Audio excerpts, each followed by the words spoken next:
எதன் கண்ணே நிலையாகி இருந்திடும் உலகமெல்லாம் எதனதெல்லாம்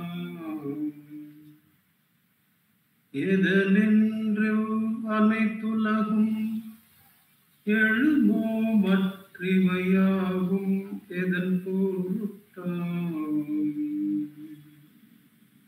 எதனாலும் வையமெல்லாம் எழுந்திடும் எல்லாமும் எதுவே ஆகும் அதுதானே உலகொருளாம் சத்தியமாம் அச்சொருபம் அகத்தில் வைப்பாம்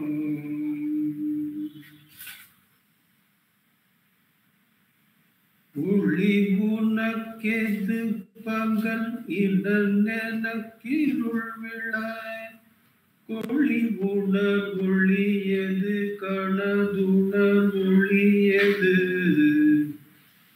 ஒளி மதி மதி உணர் ஒளியது அது அகம் ஒளி தன்னில் ஒளியும் நீ என குரு அகம் அதே.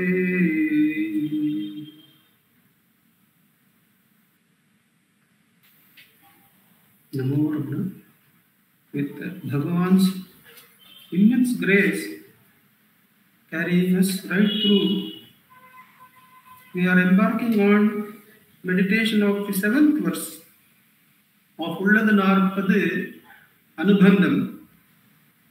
We find this in the segment on Atma Tattvam, the nature of Atma, the nature of God. We have covered the 6th verse. The 7th, 8th, 9th and 10th are all part of this segment.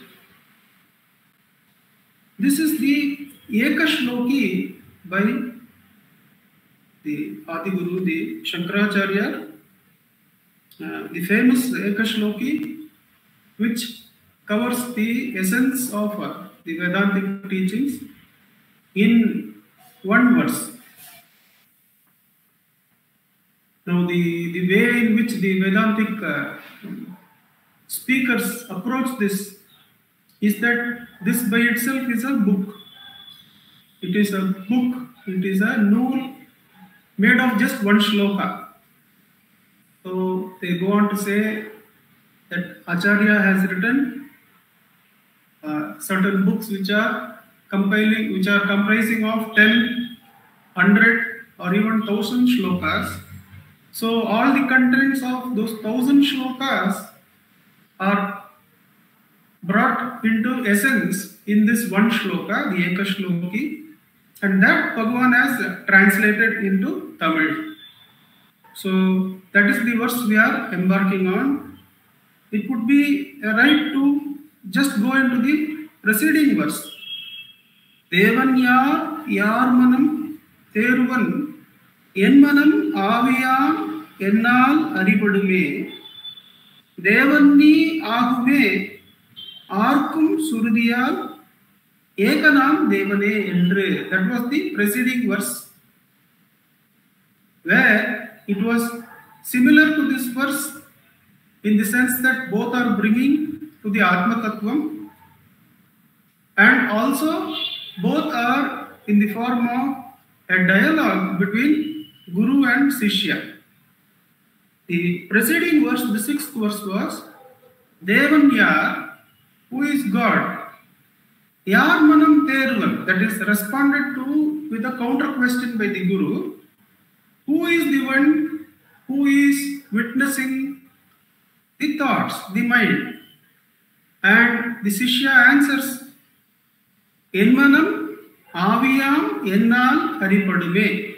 When I am subtle enough, when I am in witness mode, I am able to witness my mind. So there the Guru says, since the Shruti says that there is only one God, then realize that you are that. Tat tvam asi. You are that Atma. You are that self. You are that Sarvasakshi. That is how the previous verse went. And this verse is giving us a different hold in one sense, and in a very critical sense, that it is asking us to hold the light that reveals the objects. In the previous verse, we were asked to hold that we could witness the objects,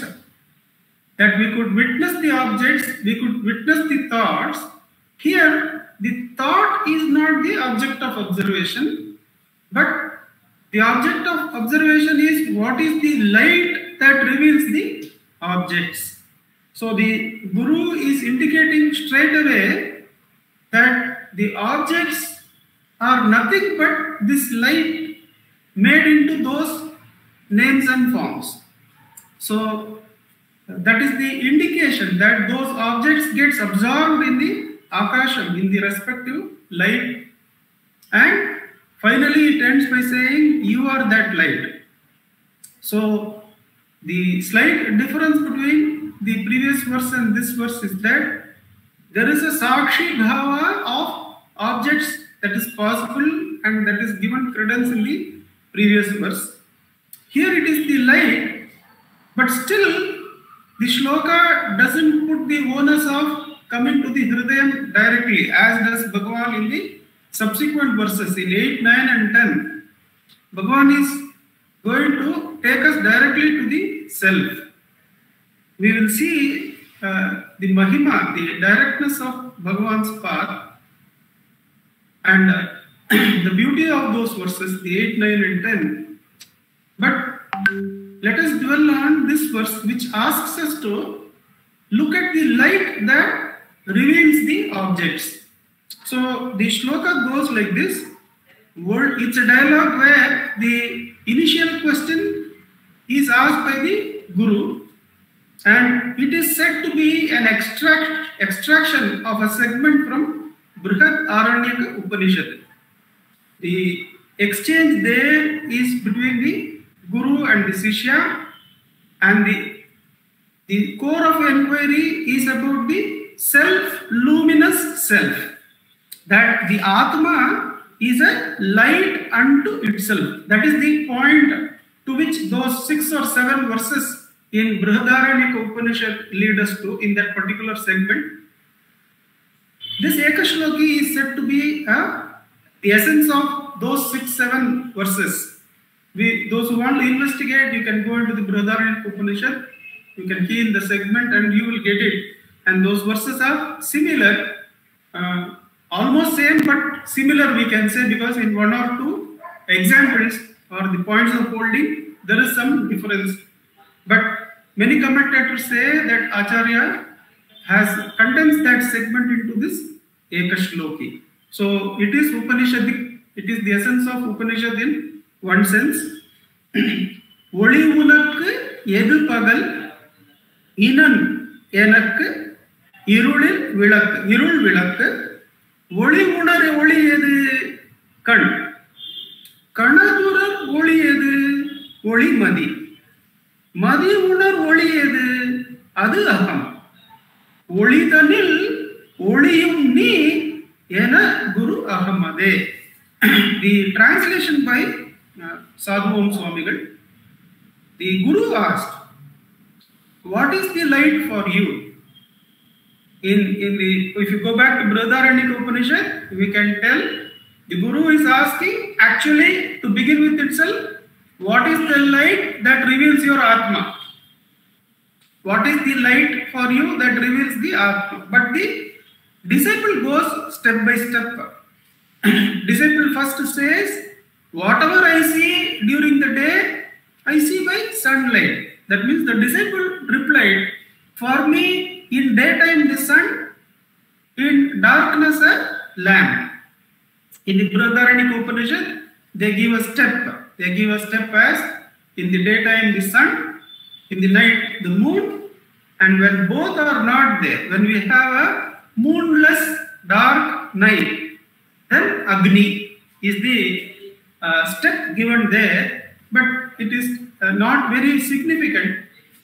We can understand that During the day, it is by the sun that I see things. During the night, or when the sun is not there, by lamp, he says. Then the Guru asks, what is the light that reveals these lights? That means, what is the light by which you are able to see the sunlight, the moonlight, or the lamp light? And that is where the Shishya raises up to the occasion and says that it is by the consciousness pouring out through the eyes. It is by the eyesight. The eyesight is the light by which I am able to perceive the sunlight, the moonlight, and the light of the lamp. Here only, in this shloka, only sunlight and the lamp. We will find that they will be dropping that segment completely. That means the eye is taken to reveal whatever the sun reveals. The succeeding step drops the preceding step. Earlier, the Shishya says the sunlight and the lamp are the revealing lights. But the moment the Guru asks, what is it that reveals the sunlight? And what is it that reveals the lamp light? And when the Shishya says that it is the consciousness pouring out through this upadhi, through this instrument called the sensation, the sense of perception or seeing, that is the one, that is the light by which I perceive the sunlight and the lamp light. So what we have to understand is that whatever the sunlight revealed, now the sunlight is not the primary cause. We have just dropped it. It is only the eye light we have to focus. Without consciousness pouring through the eyes, the sunlight is as good as not there. If you go to sleep in the afternoon underneath a tree, the sun may be blazing in all its glory, but it is not felt. There is no consciousness to feel it.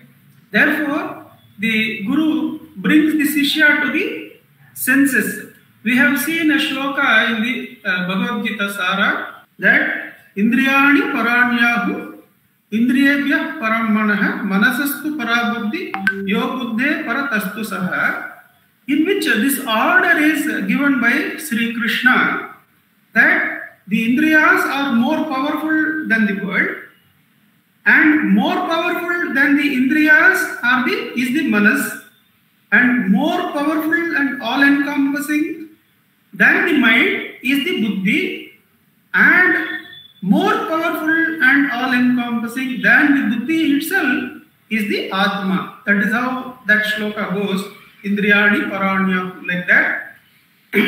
Similar is the stream of thought that Acharya is taking us here, that from the sunlight and the lamp light, he says, now that you have come to eye light, forget it, that the sunlight was what revealed the sensory objects, it was the eye light. Now, what is it that makes you know the eye? What is it by which you know the eye? So I will read that. What is the light which knows the eye? The disciple says, the light is the mind. The light which knows the eye is the mind. What is the light which knows the mind? It is the eye. Now to emphasize how from senses the mind can have independent vision, independent. There is the example in Brihadaranyaka Upanishad of the dream state. That there is a side question where the Guru asks, when the eye and the other senses were shut down, by what did you see your dream? The dream was there and there was a perception of objects in the dream, and the Shishya says it is by the light of the mind. And as we had discussed in Ulladunarpudu, it is my personal experience that we can think that the contemplations we make, independent of the senses, the contemplations we make about this or anything else, for our practical purposes we can take it as conscious dream.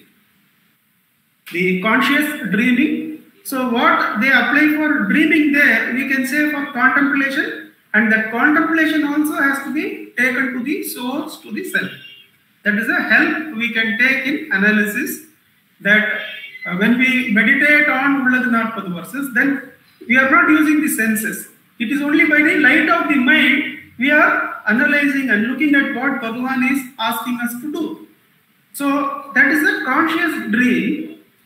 So the key thing that we are getting here is that it is not the sunlight that is the primary revealer of objects. It is not the light of the eye which is dependent on the mind.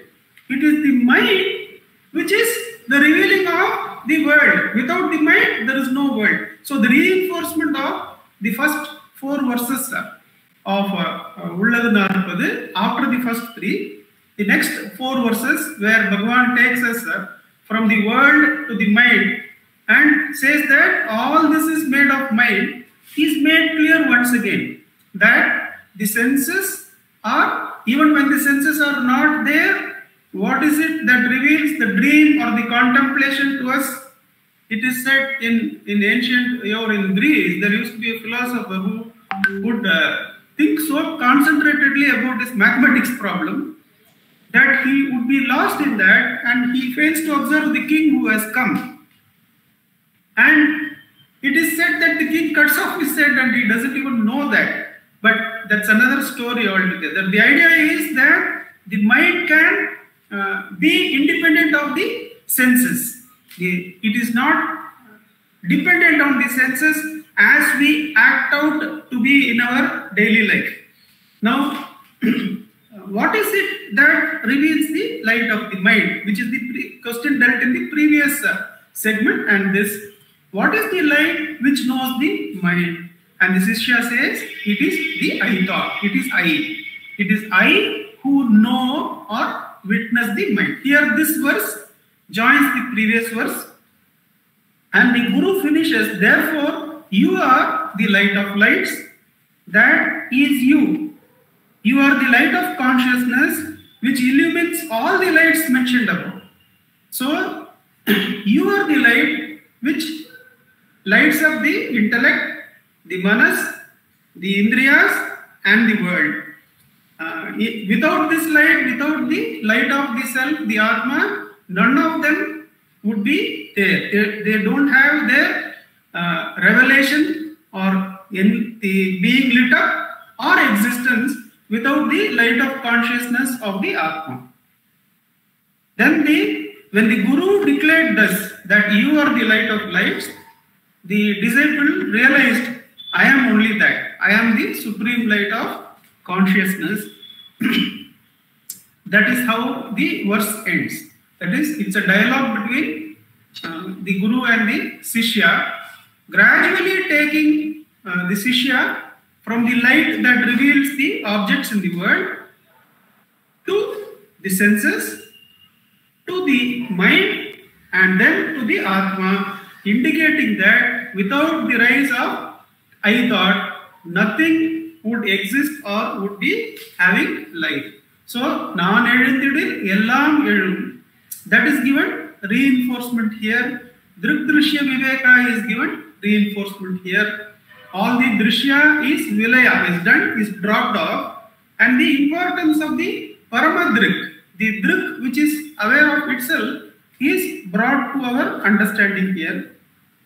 Now, in the preceding verse, we were given the support of the light of consciousness, being aware of thought, being the unaffected witness, being without like or dislike.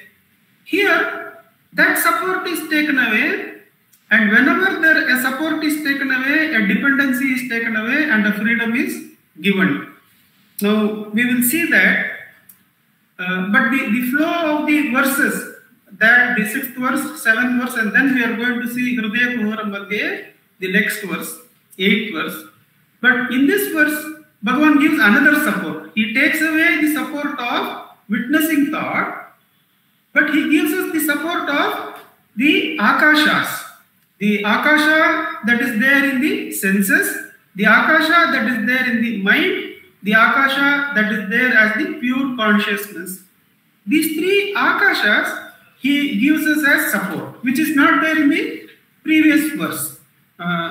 When we come to removing the light of the light of the sun and the lamp to the eyes, there we come to something called as Bhutakasha by both Yoga Vasishtam and by Bhagavan. Then when we come to the mind, which is perceiving thoughts, and through the thoughts the senses and the world, that in which the thoughts are present, the space in which the thoughts are present, that is called as Chit Akasha. And the pure light, where the thoughts and all objects have been eliminated, which is the background for Chitta Akasha, they call it as Chidakasha. So, I am going to read that segment from Bhagavan, where he enunciates these Akasha Tattvas, and by Akasha Tattva, what is the freedom he is giving? He is giving additional support, therefore he is creating some kind of resting point in this verse, which is all going to take it away in 8th verse. Now, the additional support he gives is that there are Akashas. This is not present in the previous verse, which is directly asking to witness the mind. Whoever is the witness of the mind, he is the Devan. Devan yar manam teruvan. En manam avya ennal aripadume. So these Akashas are not there.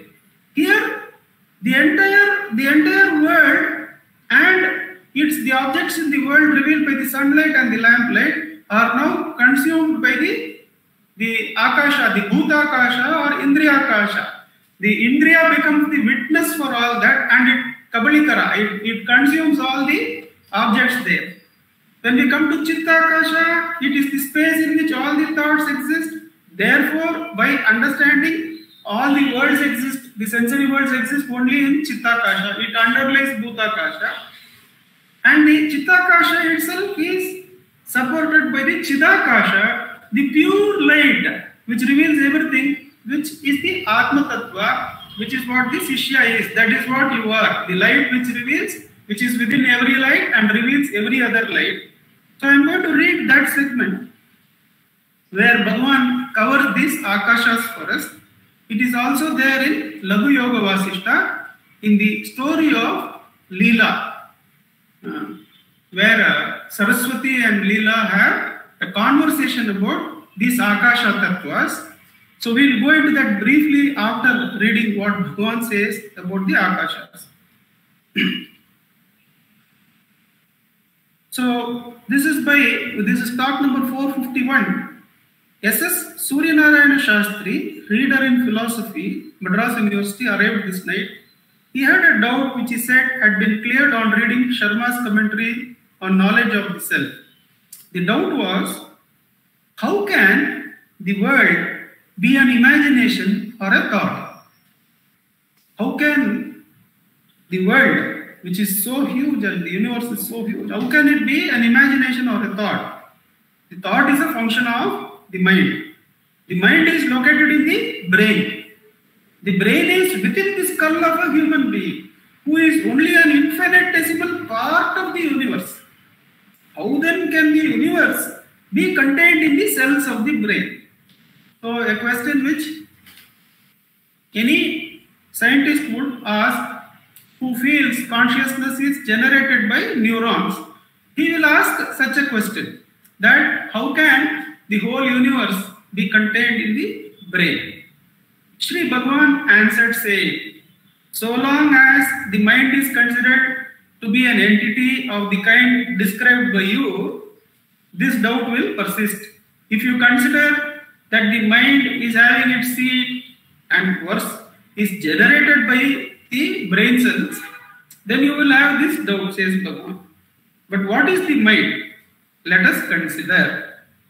The world is seen when man wakes up from sleep. It comes after the eye thought. The head rises up, so the mind has become active. What is the world? It is objects spread out in space. Who comprehends it? The mind. It is not the mind which comprehends space. It itself space, Akasha. The space is physical ether, Bhutakasha. The space in which all the objects are present is the Bhutakasha. The mind is mental ether, Mana Akasha or Chitta Akasha, which is contained in transcendental ether Chidakasha. So these are the three Akasha Tattvas. The whole of what is the mind? Let us go step by step. This whole world, all the objects are contained in the space, in the normal space, which is called as Bhutakasha.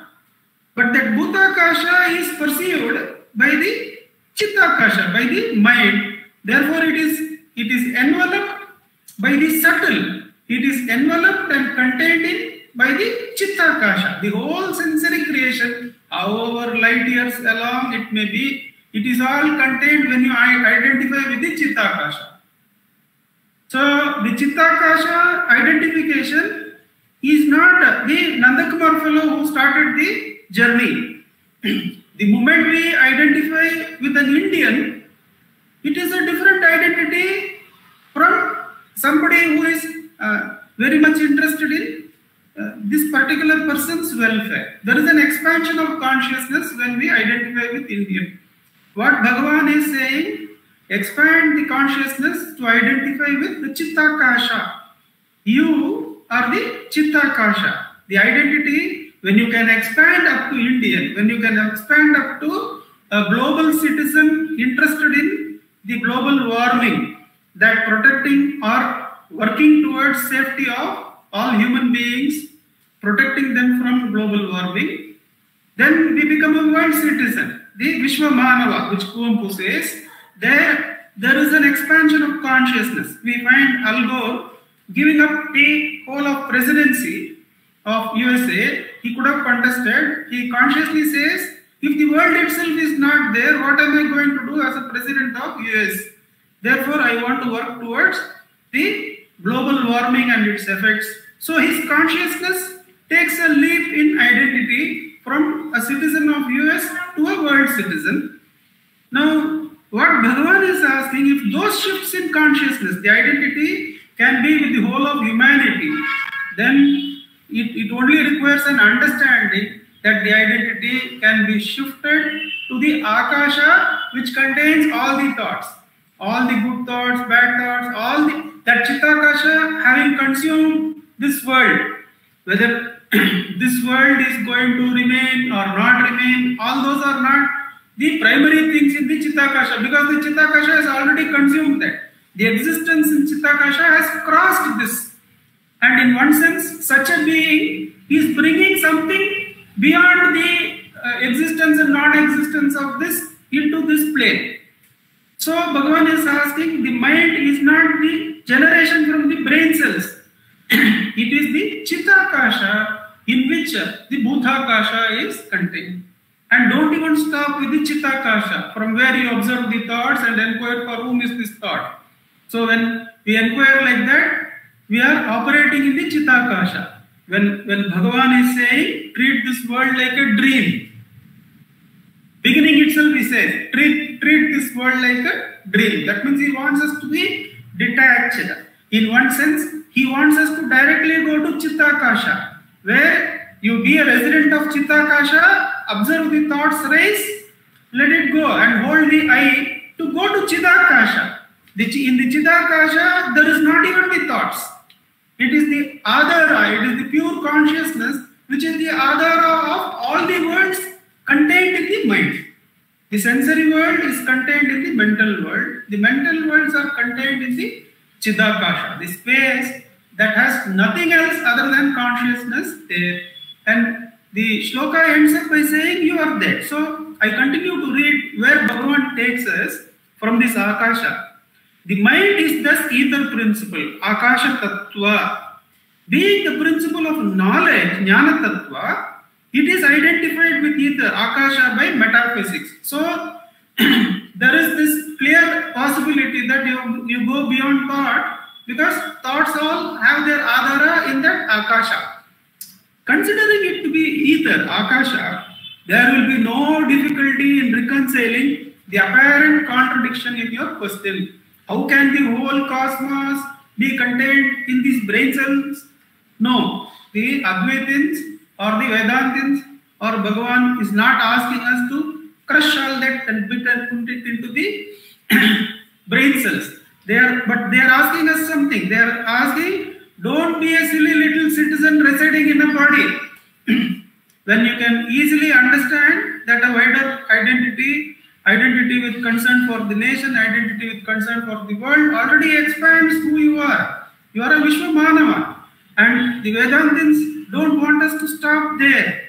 That kind of energy is not enough according to them to bring in the energy of liberation into this plane. They say identify with the Chittakasha, the Akasha in which the thought forms arise. And then from there go beyond into the Chidakasha. Therefore, this whole cosmos is present inside you. Inside you means what? Not inside this body, but inside the Chidakasha with which you are identified. Now, this shift from body identity to those higher identities involves certain things, which Chadwick says when he says to Bhagavan, when this consciousness separates itself from the body, I am feeling fear. When such a shift into identity with the Chidakasha is there, I am feeling fear because clearly the consciousness is now detaching itself from the body. And Bhagavan says, don't worry, it is because of lack of parichaya. It is because of lack of getting introduced to the Chidakasha. Practice it again and again. That is your nature. You are not a silly little bound being inside a body. You are that light which lights up everything. Don't worry. With more practice, you will be able to identify with that. The fear will drop. Fear is unreal. It has appeared. It will disappear. That is the Upadeshan Bhagavan gives in the talks as it appears through Munagal Venkataramayya's noting that when this separation from the body is there, and interestingly, we read in the account of Yoga Vasishtam that Saraswati and that Leela, they both go into that Chidakasha, and from there they go to whichever plane they want. Past in time, future time, all that they move from the Chidakasha. Bhagavan's teaching is, don't try any of that. Those are siddhis which are required only if you are interested in knowing the in-between states. You go directly to the Chidakasha and Chidakasha to the Atma Tattva, because you are the self-luminous light. As described in the Brihadaranyaka Upanishad, the understanding is that we are the self-luminous light. Even the Chidakasha we can see. One should not stop there. There is this account of Bhagavan saying how Parvati performed tapas on all our behalf. She does tapas in Tiruvannamalai as the final stage of her penance. Having been in Kashi and having come to Kanchipuram, she completes her penance in Tiruvannamalai. And Bhagavan says in talks in two different places, he says that she is able to perceive a light. She is able to perceive the entire space of objects being consumed by one light. But Amma doesn't stop there. She says, this light can be perceived by me. That means my perception is larger than this light. If something can be caught in the net of perception, then that perception is greater than that which is perceived. Therefore, she says, this cannot be the supreme form of God. So let me see for whom is this darshan of light. And Bhagavan says, she is able to get into the self-luminous self and merge into the Shiva's Satya Swarupam. So I am only paraphrasing. You can go into the talks and see the actual description of Bhagavan. There are two different places where Parvati Amma's meditation is mentioned, where she sees the Akasha, the light, the final light. So therefore the Akasha can be seen. But the Acharya says, don't stop there. You ask, for whom is this that is visible? And Bhagavan completes the talk by saying that there will be no difficulty in reconciling the apparent contradiction in the question. Pure mind, Shuddha Manas, is ether or Akasha. The dynamic and dull, Rajas and Tamas, operate as gross objects, etc. So, what is the gross objects? How do we describe that? It is the mind mode in Tamas. What is the movement of thought? It is the mind mode in Rajas. What is the Chit Akasha? It is the mind mode in Sattva Guna or Shuddha Manas. Thus, the whole universe of objects, which is only mind mode in Tamas, is only the mind mode in Sattva. Therefore, they are only in the Chidakasha. So, when you are in Chidakasha, all those objects get absorbed. The Chidakasha alone is there. Then you have to ask, for whom is this light of Shiva, light of Chidakasha that is visible? For me, who am I will not stop till then. That's why Bhagavan says, in whatever loka you are there, you will have to practice who am I. Somebody will be there who will be sharing who am I, and that we will have to practice. Because the self-luminous self is beyond anything seen. Now, these two verses, the verse number 6 and verse number 7, give us some support of the seen. In some way, some support from the seen is given. We will be finding in the 8, 9, 10 that Bhagavan keeps that minimal. That support is kept minimal. Therefore, the dependencies are kept minimal. And the ego to claim that now I am pursuing Chidakasha, I can move like Leela and Saraswati from one existence to another. All these things are wiped off when we go to verse number 8. So those Akasha supports are not taken by Bhagavan. The witness support of the previous verse is also not taken by Bhagavan in the Hridaya Kuhara Madhya, which we will be seeing. So the beauty of Bhagavan's gift to us, we would have been practicing Bhagavan's teachings for a long period of time. But when we put it in context like this, with the very verses Bhagavan has selected from scriptures for us, and which are themselves so supreme in nature, we are able to see the gift he has just like that given us.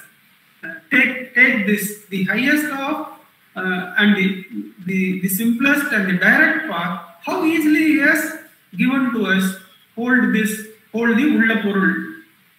We find that these two verses still, in one sense or the other, it is a surrender to those lights. At least in part, it requires surrender. So they may be akin to Mrityunjayam, Mrityubhyashritanam, Ahammatir, Mrityumupayati Purvam, Ataswabhavat Amruteshu Teshu. So it may be referring to that verse, as we will be finding in the discussions we have had during the week, that some element of surrender is brought in, because the God is placed as Anyam, as something apart, and then it is made into the self. So there may be some element of surrender that is mentioned in the Mrityunjayam. We find Bhagavan will take us to directly to Ulladunara Unarvu Verinmayin that Ulladala Ulla Unarvu Ullado. How he will take us there directly, we will see that he will reduce all this, the light of consciousness, to Ulla Unarvu. The Ulla Unarvu is the witness in the previous verse. The Ulla Unarvu is the light which observes everything. Bhagavan in that verse will go one step beyond consciousness. He will go to pure existence. In the first verse of Ulladunarpad, in the first Mangala Shlokam, he will say, Ulladala, Ulla Unarvu, Ullado. So where it takes us? It takes us that this light of consciousness with which we see everything, which is required to see oneself, can it exist without that which is? Ulladala, Ulla Unarvu, Ullado. So now we get a context for that first verse, because that Ulla Unarvu would have been interpreted by some to say the chair exists, the video exists, the TV exists, and all that, and then from there we begin. But the direct way to look at it is Bhagavan is referring to this Ulla Unaru. The what reveals the objects? It is the light of consciousness which is able to put on that, and that same light has to look at itself. Who am I? So, in one sense, according to one of the commentators, this Ekashloki is asking us to do who am I? Directly, the import of Adi Shankara is who are you? By asking, by what light you see, he is asking who are you? But the Sishya is not to ask back who are you, but he has to convert the question who are you into who am I and go in. That is the import given by some commentators of Ekashloki. Now, we come to the end of these two verses and we will be embarking on 8, 9, 10, which we will be directly dealing with the Bhagavan's teaching of taking the I thought to the source, which is there as the content in Ulladunarpadu practice also. And the beauty is that we see the context, we see how much Bhagavan has given us so easily, and we will be able to hold on to our practice with even more Shraddha, is what I feel when we see it in context. Not to put down any of the other shlokas, but and because they are simply magnificent in themselves, but to take the benefit of that, to learn the importance of Atma Vicharam, and with great Shraddha, practice Atma Vicharam. That seems to be why Muruganar has taken Bhagavan's help in compiling these verses like this, in this particular order, where we are able to see the Atma Tattva's greatness through these two verses, which are themselves so great and so clear. So we sit in practice of Atma Vicharam for 10 minutes.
Namo Ramana.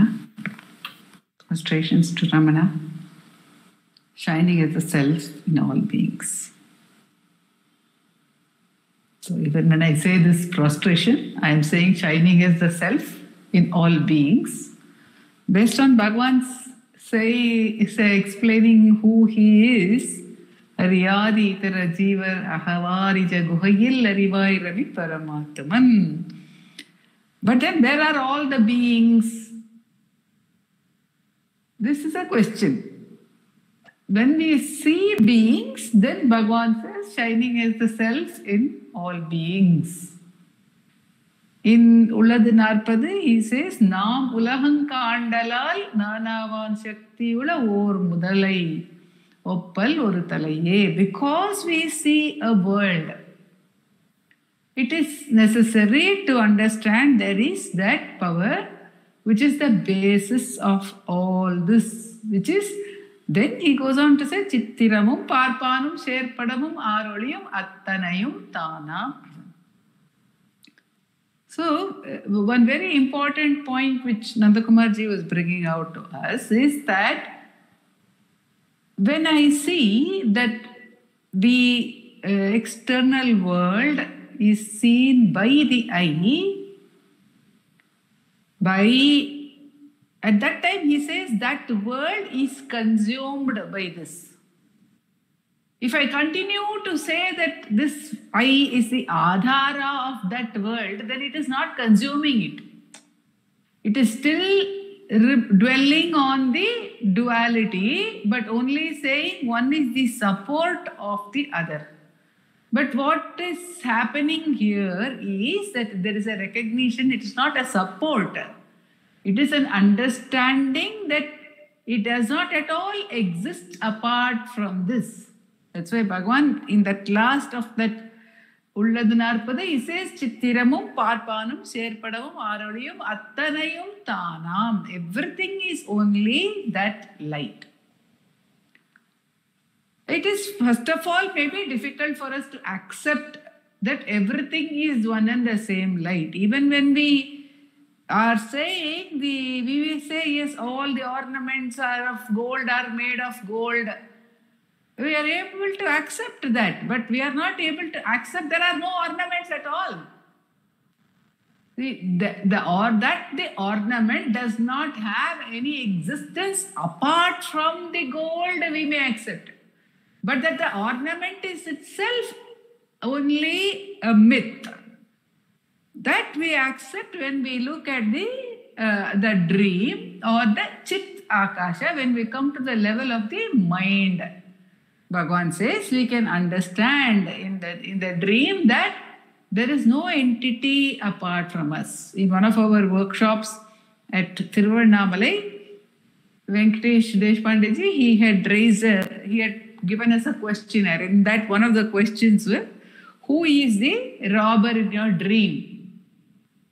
Who is somebody else in your dream? Who is the friend in your dream? Who is your mother? Who is the mother in your dream? Who is the father in your dream? Who is the son in your dream?